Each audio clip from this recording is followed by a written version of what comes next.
ഇപ്പോൾ വെള്ളാപ്പള്ളി നടേശൻ മാധ്യമങ്ങളെ കാണുന്നുണ്ട്. തന്നെ SNDP ഉയർത്തിയ വലിയൊരു ആശയമാണ് നായാടി തൊട്ട് നമ്പൂതിരി വരെ ഉള്ള സമുദായത്തിൻ്റെ ഒരു കൂട്ടായ്മ. ഒരു സമുദായത്തിൻ്റെ അവകാശങ്ങൾ പിടിച്ചുപറ്റാനല്ല, അവരുടെ അവകാശങ്ങൾ നിഷേധിക്കാനല്ല. ആ കൂട്ടായ്മ അനിവാര്യം. മറ്റ് സമുദായങ്ങളെല്ലാം ഒന്നിച്ച് നിന്ന് നന്നാകുമ്പോൾ ഈ വിഭാഗവും ഈ ഹിന്ദു വിഭാഗങ്ങളും ഭിന്നിച്ചു നിൽക്കുന്നത് കാലഘട്ടത്തിന് അനുയോജ്യമല്ല. അനുയായികൾക്ക് ആ തൃപ്തിയല്ല. ആ അനുയായികളായ ആളുകളെല്ലാം തന്നെ യോജിപ്പ് ആഗ്രഹിക്കുന്നു എന്നുള്ള ഒരു സത്യം നിലനിൽക്കുന്നു. നിർഭാഗ്യവശാൽ അത് പിന്നാലെ ആ യോജിപ്പ് വിയോജിപ്പായി മാറി. അത് മനഃപൂർവ്വമല്ല, അവിടെ കൊണ്ട് ഞങ്ങളെ എത്തിച്ചു എന്നുള്ളതാണ് കാര്യം. അതിൽ പ്രധാന ഘടകം സംവരണമാണ്. ഈ സംവരണം എന്നുള്ള വിഷയത്തിൽ എന്നെ മുൻനിർത്തി അന്ന് ലീഗ് നേതൃത്വം പുറകിൽ നിന്നുകൊണ്ട്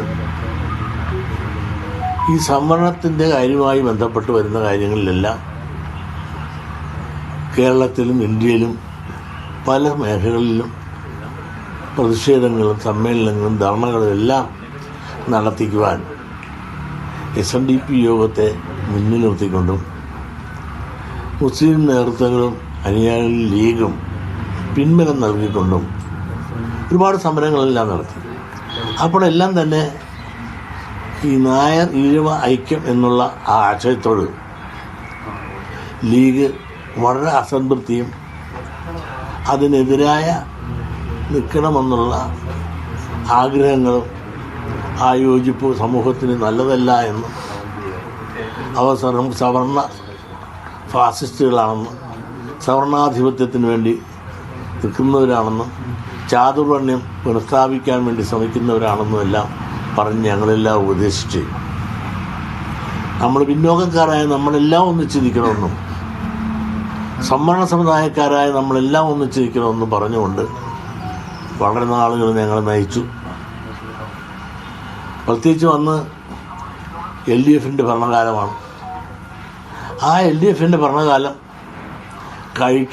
കഴിഞ്ഞ് അവരെ ഇറക്കി നമ്മുടെ ഭരണം വരുമെന്ന്, അന്നിതെല്ലാം നമ്മുടെ പോരായ്മകളെല്ലാം പരിഹരിച്ചുകൊണ്ട് പരിഹാരമുണ്ടാകുമെന്നും എല്ലാം ഉറപ്പ് തന്നുകൊണ്ടാണ് മുൻപോട്ട് പോയെങ്കിലും ഭരണം പോയി.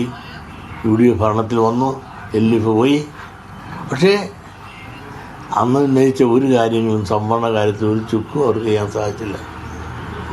ഇനിയൊരു സംവരണത്തിൻ്റെ കാര്യം പറഞ്ഞ് മുമ്പോട്ട് പോയിട്ടും കാര്യമില്ല.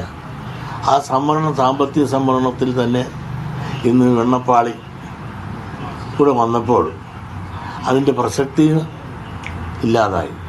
അപ്പോൾ ഈ സംവരണം പറഞ്ഞുകൊണ്ട് എന്നെ കൊണ്ടുനടന്നു. ഞാനതിൻ്റെ പുറകെ പോയി എന്നുള്ള സത്യമാണ്.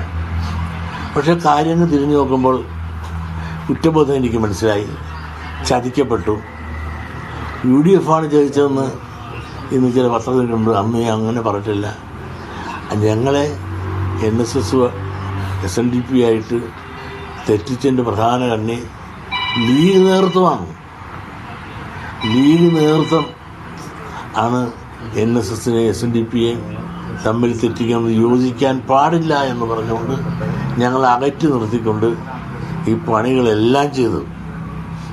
അപ്പോഴും അവരെല്ലാം യോജിച്ചു നിന്നുകൊണ്ട് ഭരണത്തിൽ വന്നിട്ട് ഒരു പരിഗണന തന്നില്ല. അവർ തന്നെ ഇപ്പോൾ പറഞ്ഞില്ല, കോളേജിൽ ഞങ്ങൾ അപേക്ഷ കൊടുത്തില്ല. പിന്നെ അപേക്ഷ കൊടുത്തിട്ടാണ് അവർ ഒരെണ്ണം തന്നല്ലോ ഞങ്ങൾക്ക്.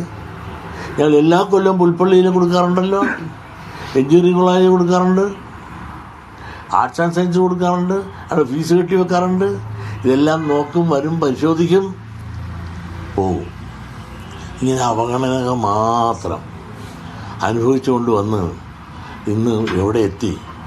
ഇന്ന് ഭൂരിപക്ഷ സമുദായത്തിൻ്റെ ഐക്യം മാത്രമല്ല, നായാടി തൊട്ട് ഇന്ന് നസ്രാണികൾ വരെയുള്ള ഇവിടെ യോജിപ്പ് അനിവാര്യമാണെന്ന ചിന്തയിലേക്ക് കാര്യങ്ങളെത്തി. ഞാനൊരു മുസ്ലിം വിരോധിയല്ല.